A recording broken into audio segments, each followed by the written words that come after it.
अनजान में अपराध, और एक होता है जानकर किया हुआ अपराध।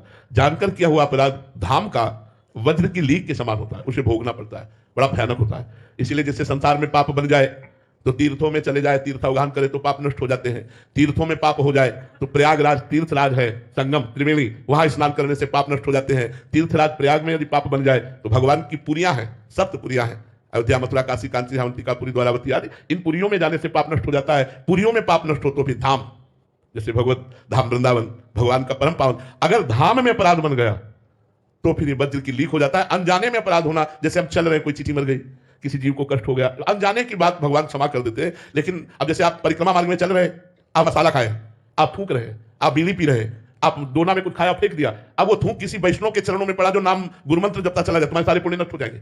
वो झूठा दोना किसी वैष्णव के पैर में लगा, तुम्हारे सारे पुण्य नष्ट हो जाएंगे। अच्छा, यहां आकर जो गलत आचरण किए जाते हैं वो दुर्गति कर देते हैं। जैसे उपजाऊ भूमि में जो भी पड़ेगा वो बहुत ज्यादा प्रभाव दिखाएगा, ऐसे ही उपजाऊ भूमि है। अगर यहाँ 1 रुपया दान करोगे तो लाखों रुपया दान के बराबर है, एक माला जब करोगे तो लाखों माला के बराबर है, और एक पाप करोगे तो लाखों पाप के बराबर है। इसलिए धाम वास करने के लिए बिल्कुल बच्चा बनकर भगवान की शरण में होकर के धाम वास करे, यहाँ पाप ना होने पावे, अपराध ना होने पावे। एक बार हमने गुरु जी से पूछा था, अपने गुरु जी से 20 वर्ष पहले,